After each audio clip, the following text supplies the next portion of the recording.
acompaña ya aquí en nuestros estudios Jimena Peña Pacheco. Ella es asambleísta por el movimiento Alianza País.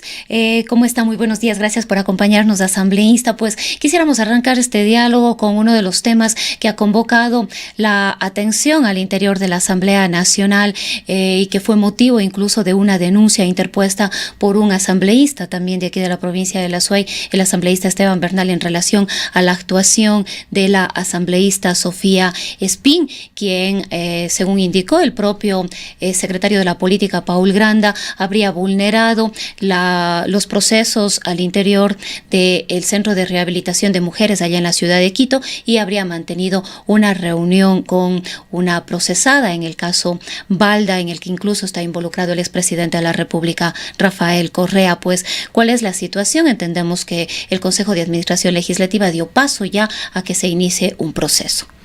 Así es, muy buenos días, muchísimas gracias por la invitación, un fraterno saludo a todos los que nos ven y nos escuchan. Así es, este tema fue un tema importante durante esta semana en la Asamblea Nacional. En efecto, hubo ya una denuncia planteada a través de una declaración juramentada, o debería ser a través de una declaración juramentada, imagino que así es, realizada por el asambleísta Bernal, y que en efecto ha dado inicio a una investigación aprobada ya por el Consejo de Administración de la Legislatura. Lo que cabe ahora es que el mismo Consejo establezca una comisión de 3 integrantes de diferentes bancadas para que puedan obtener información y en base a esto realizar un informe que deberá conocer el Pleno de la Asamblea Nacional para establecer si en efecto esto amerita una sanción administrativa por parte de la Asamblea Nacional. Por otra parte, el Pleno de la Asamblea el día jueves también trató una resolución donde se pronuncia también en torno a este tema, en primer lugar observando esta conducta que indudablemente nos preocupa y que pone también en tela de juicio la imagen de nuestra Asamblea Nacional. Asimismo, también esta resolución establece la necesidad de que comparezca el ministro Granda, el ministro encargado de Justicia, para que pueda pues dar toda la información a esta comisión que se tiene que crear y que deberá investigar el tema, y a su vez también dejando claro que la Asamblea respeta la independencia de funciones y que evitamos la politización de este tema que preocupa, pero que debe ser manejado con absoluta independencia, con dándole la posibilidad de que las autoridades hagan una investigación justa, más allá de las presiones políticas que puedan existir. Ahora, asambleísta, es cuestionable la participación de la asambleísta Espín en este caso de involucrarse quizás de alguna manera en la visita a una procesada como es Diana Falcón. Sin embargo, nos gustaría conocer cuál es la opinión que tiene usted como asambleísta del movimiento Alianza País frente a este hecho. Ella ha dicho que se ha tratado más bien de una visita de carácter humanitario, considerando de que la involucrada, Diana Falcón, la ex agente de la policía, habría sido presionada o habría recibido presiones para declarar en contra del exmandatario. Yo creo que no solamente hay que ser, sino parecer. Y la verdad, a mí no me gustaría contradecir la versión del asambleísta Espín, pero en el momento que usted va a una cárcel donde en primer lugar no hay un día de visita, en segundo lugar no hay récord que usted estuvo ahí, es decir, hay algo que pasó ahí que hizo que no quede registrada la visita, es decir, hay algunos elementos que lastimosamente ponen en tela de juicio. Bueno, además estuvo acompañada de Yadira Cadena, quien es abogada junto a Caupolicán Ochoa del expresidente. Así es, entonces obviamente hay elementos que contradicen o que, digamos, obscurecen un poco la veracidad de la versión del asambleísta Espín. Y yo como legisladora, insisto, creo que hay que ser totalmente responsables de nuestros actos. No podemos politizar el tema. Por eso a mí, más allá de que lastimosamente las evidencias vayan en contra de lo que ha dicho la legisladora, creo que es importante garantizar un debido proceso. Con toda la información que podamos obtener por parte de esta comisión que tiene que integrarse, ahí sí pronunciarnos no por las apariencias o por intereses políticos, sino más bien pronunciarnos ya con evidencias fuertes. Yo creo que aquí también es importante comentar a la ciudadanía. En este momento, la situación política de nuestra Asamblea Nacional se ve impactada también por las elecciones que se vienen. Y no podemos negar que hay ciertos actores que en estos momentos quieren también usar estos escándalos para proyectarse ante la ciudadanía de sus territorios porque tienen aspiraciones locales. Creo que ahí también hay que tener total responsabilidad. Yo, por interés personal, no puedo coger y poner en tela de juicio la imagen de un parlamento que está haciendo todo lo posible para trabajar. En el momento que nosotros como legisladores nos ponemos a politizar estos temas, haciendo resoluciones, haciendo escándalo, cuando lo mismo se puede hacer a través de una carta enviada al Consejo de Administración de la legislatura. El asambleísta Bernal, para poner la denuncia, no necesitó de poner un proyecto de resolución a la Asamblea Nacional. No era necesario. Él siempre pudo haberlo hecho directamente al Consejo con el mismo resultado. Pero como queremos la plataforma y queremos los 5 minutos y queremos las cámaras, vamos y hacemos un escándalo. Y lo peor de todo es que distraemos la atención de los legisladores en estos momentos en los que necesitamos enfrentar temas de la ciudadanía, como son, por ejemplo, los temas económicos. Necesitamos hacer seguimiento, por ejemplo, de cómo está desarrollándose la Ley de Fomento Productivo. Desde la Comisión de Desarrollo Económico, presidida por un asambleísta de esta ciudad, también Esteban Albornoz, estamos haciendo seguimiento, por ejemplo, a la implementación de la Ley de Fomento Productivo. Qué bueno fuera que el Pleno conozca eso también para que todos los legisladores podamos hacer seguimiento de las normas que aprobamos. Mire, hay temas importantes dentro de la Asamblea, como están, por ejemplo, ayer debatimos el Código Orgánico de Procesos, que tiene elementos importantes de reforma para potenciar este instrumento jurídico a favor de los derechos de los ecuatorianos. Tenemos la Ley de Eficiencia de Trámites, que también se tendrá que tratar la otra semana. Sí, hay una serie de temas que son importantes para la ciudadanía, que sí van a cambiar la vida del ciudadano, porque en este momento, más allá de la coyuntura, el tema contra la asambleísta Espín se está desarrollando ya en el ámbito judicial. Este tema administrativo tendrá que desarrollarse dentro de la asamblea, pero creo que es importante que la atención de los legisladores, a más de estos temas coyunturales, pueda ir en resolver a través del trabajo legislativo, que es el trabajo para el cual fuimos elegidos, podamos enfocarnos en él y dar proyectos, leyes que realmente vayan encaminados a cambiar la vida de los ciudadanos. Para asambleísta, el tema de la imagen de la Asamblea Nacional y del trabajo también se ha visto perjudicado, podemos decir, lo ha sido más bien afectado por otras denuncias que también se han dado en los últimos días, como es este famoso diezmo o impuesto al trabajo. Y también se esperaban mayores resoluciones o actuaciones más importantes, digamos, frente a estas denuncias que también se hicieron en su momento. Verá, le comento, una vez que salió este escándalo, asimismo por un legislador que probablemente tenga aspiraciones locales, realmente desde que salió este problema hasta la fecha me parece que tenemos 5 denuncias. 5 denuncias, de las cuales me parece que 2 corresponden a legisladores de asambleas anteriores, y me parece que los otros 2 tienen que ver con legisladores, digamos, con problemas que tuvieron previo a asumir la curul. Entonces, digamos, de todo lo que se dijo, en este momento hay 5 casos, 2 de legisladores anteriores, los otros 2 de temas antes de que asuman la curul, y me parece que ahora hay una denuncia que se ha realizado el día de ayer en contra de una legisladora de nuestra bancada. Sería la primera realmente sobre es este audio que estaba circulando en redes sociales. Ante eso, nosotros insistimos que hacer una acusación que se encuentra ya en Fiscalía, es fundamental que la Fiscalía haga su trabajo. Como Asamblea, nosotros hemos aprobado 2 resoluciones que van encaminadas hacia la transparencia, hacia facilitar que se realicen las investigaciones necesarias, que se investigue nuestro patrimonio, que se investiguen nuestras cuentas. Ojo que de manera permanente las autoridades pueden realizar esa gestión a los legisladores. Ahora, asambleísta, sin embargo, ahí nos preocupa muchísimo un tema y que lo hemos venido discutiendo mucho también aquí, es que este tipo de extorsiones o de pedidos no siempre dejan una huella. En el momento en el que se dice, si denuncian, pues, como le habíamos escuchado en su momento a Gabriela Rivadeneira, o sea, no lo digan así simplemente, pongan pruebas. ¿Dónde están las pruebas cuando se ha denunciado, por ejemplo, que había una caja de cartón de zapatos en los que se ponía el dinero ahí en efectivo. Ese tipo de cosas, ¿cómo se puede demostrar? Si es que alguien le pedía a su asesor o a su funcionario que le pague la cuota del vehículo o que le pague lo que adquirió en el comisariato, por ejemplo, que son cosas que se escucharon, no solamente en los pasillos de la Asamblea,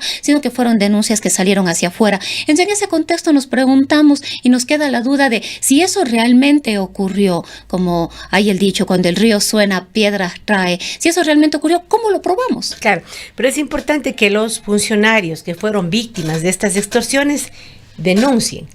Yo no puedo darle denunciando a usted. Usted tiene que asumir la responsabilidad de su denuncia y hacerla de manera formal. Ahora, yo quería dejar claro a la ciudadanía, en el momento que un legislador asume su curul, está sujeto a un control permanente por parte de las autoridades. Lo que quiere decir es que no necesitábamos la resolución que aprobamos, porque las autoridades de oficio pueden comenzar a revisar nuestras cuentas, nuestro patrimonio. Esa es su labor, controlar en efecto a los legisladores y a todas las autoridades que pues pueden tener o que son electas por voto popular.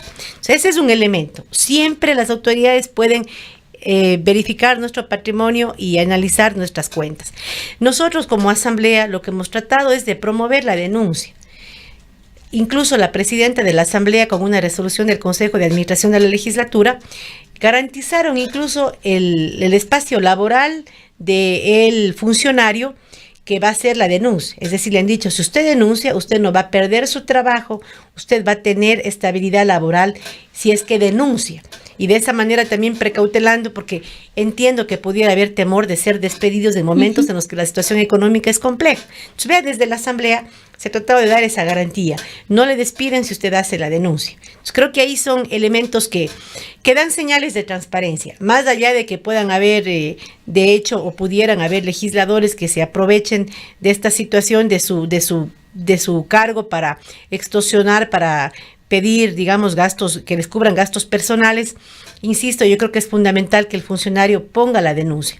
Ahora, también es importante hacer una distinción. Una cosa son cargos, digamos, cobros que se pudieran haber dado en torno a gastos personales o ventas de puesto. Otra es muy diferente, es el aporte voluntario que hacemos al movimiento como militantes.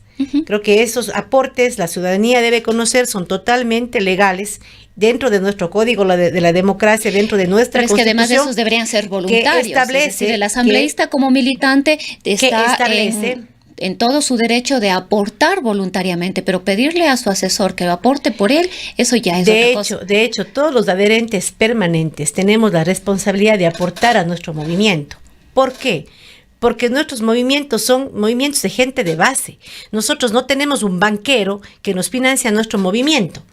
Si es que no se financian los movimientos de los aportes de sus militantes, que expliquen las demás organizaciones políticas cómo financian sus autoridades, sus actividades, de dónde sacan los recursos. Yo creo que hay un elemento también importante y hay que hacer una distinción. Este tema no afecta a un movimiento político, es un tema que si es que se va a investigar, debería investigarse a todas las organizaciones políticas. Si usted no recoge aportes de sus militantes, ¿cómo financia pues el mitin político? ¿Cómo financia sus actividades territoriales? ¿Quién le financia? ¿Y a quién se debe? Porque en el momento que le financian sectores empresariales o le financia un banco, ya sabemos a quién usted se debe, por quién usted va a ver. Yo creo que ahí también hay un elemento que se debe analizar a profundidad. No es un tema de un movimiento, no es un tema de una bancada. El escándalo nos salpica a todos los 137 legisladores y lo peor de todo, pone en tela de juicio la labor que realiza una Asamblea Nacional que, insisto, ha hecho grandes esfuerzos para recuperar la credibilidad, a punta de trabajo, a punta de una agenda legislativa que por primera vez se construyó en consenso con todas las bancadas. Una agenda legislativa que en este momento se ve retrasada, porque lastimosamente tenemos que atender resoluciones de legisladores con intereses locales que quieren escandalizar en estos momentos, que quieren protagonizar ciertas situaciones, pero porque tienen intereses de visibilizarse. Aquí la invitación es, visibilicemos como legisladores, por supuesto que sí, pero con proyectos de ley, con trabajo, con resultados para la ciudadanía. Ahora, asambleísta, desde el Consejo de Participación Ciudadana y Control Social Transitorio se ha planteado la necesidad de una consulta popular, de convocar a una consulta popular, es decir, lo que busca de alguna manera la propuesta de Julio César Trujillo, porque me parece que es además una propuesta personal de él, no de todo el Consejo como órgano, sino más bien de él como persona, como Julio César Trujillo, el hecho de reformar la Constitución para que el Consejo de Participación Ciudadana desaparezca. Es decir, eso no es necesaria la existencia del Consejo de Participación Ciudadana. Las responsabilidades que tiene ahorita el Consejo de Participación Ciudadana para designar a las distintas autoridades debería volver a la Asamblea Nacional. Recordamos que el Congreso en su momento era quien decidía hasta el año 2008, que me parece que es en esa época con la constituyente que se crea este Consejo de Participación para asumir estas obligaciones o responsabilidades que en su momento tenían los asambleístas o los diputados, como los conocíamos en ese momento. ¿Debería volver esto a la Asamblea Nacional? Mira, las opiniones de todos ciudadanos son sumamente valiosas y respetamos las opiniones. Sin embargo, si nosotros queremos eliminar el Consejo de Participación Ciudadana, estaríamos planteando un cambio en la estructura del Estado que no puede realizarse por consulta popular, sino que tendría que realizarse a través de una asamblea constituyente. Ahora, eso no quiere decir que a través de consulta no se puedan revisar las atribuciones del Consejo. Yo creo que el Consejo de Participación Ciudadana nace como una respuesta, la función de transparencia y control social nace como una respuesta a lo que pasaba en el Congreso. Yo entiendo que hay algunos grupos políticos que sueñan con volver al Congreso Nacional, pero lastimosamente esa no es la solución, porque ya sabíamos que en el Congreso lo que se hacía es, se negociaban las designaciones, claro, de acuerdo a los intereses políticos de turno. Y eso no puede ser así. Una función, una instancia tan importante como es la del Consejo de Participación Ciudadana, que tiene que designar las autoridades más importantes del Estado porque son las autoridades de control, no puede estar, digamos, no puede ser designado por los grupos políticos que puedan integrar el Congreso. Pero en su momento se llegó también a decir del Consejo de Participación Ciudadana y Control Social que también se debía de alguna manera a un movimiento que era el movimiento Alianza País cuando estaba Rafael Correa de presidente, considerando que todos los miembros o la gran mayoría de los miembros que llegaron a conformar eran afines o habían tenido en algún momento cercanía con este movimiento. Y precisamente, lastimosamente, la función, el Consejo de Participación Ciudadana nace con esa aspiración de empoderar a la ciudadanía, que se pueda despartidizar la toma de decisiones para designar a estas autoridades de control. El concepto no es el negativo, lastimosamente hay que decirlo, este concepto se prostituyó en el momento en que se implementó de la manera inadecuada. Correcto, entonces cambiemos la implementación, pero no creo que la solución sea volver a lo de antes, sino de antes era por lo que lo que preocupa es cómo logramos realmente una independencia en organismos de esta naturaleza que, como usted mismo manifestó, tienen la gran responsabilidad de designar a los órganos, a quienes van a estar al frente de los órganos de control. Y por eso fue la propuesta en la consulta popular. Usted comprenderá que por primera vez el pueblo ecuatoriano en este marzo que viene va a elegir de manera democrática a los integrantes del Consejo de Participación Ciudadana y Control Social. Es decir, se ha identificado cuál es el problema y se trata de dar una solución a través de una elección democrática de los integrantes de este Consejo, con la aspiración de que sean electos por voto popular. Nos parece que hay un poco más de 200 aspirantes, ¿no? Gente que no puede estar afiliada a ningún partido o movimiento político durante los 5 años, gente que va a tener que tener también un currículum probo, limpio, porque de esos 200 al final no sabemos cuántos van a cumplir con todos los requerimientos. Es decir, hay un proceso, hay una propuesta que se va a implementar por primera vez en el Ecuador el año que viene, y creo que antes de plantear cualquier cambio adicional debemos dejar que lo propuesto, lo que votó el pueblo ecuatoriano, se implemente, sin que esto significa que en el futuro no pueda ser perfeccionado. Pero en este momento plantear que se elimine me parece una incoherencia, y creo que además que no es aplicable, no por nos alcanzarían, no tenemos corte constitucional, una pregunta que para una consulta debería pasar por la Corte Constitucional y ahorita no tenemos corte constitucional. Existen todas esas complejidades. Ahora, esto no quiere decir que nosotros estemos en contra de una consulta, porque nunca podemos estar en contra de que el pueblo se pronuncie.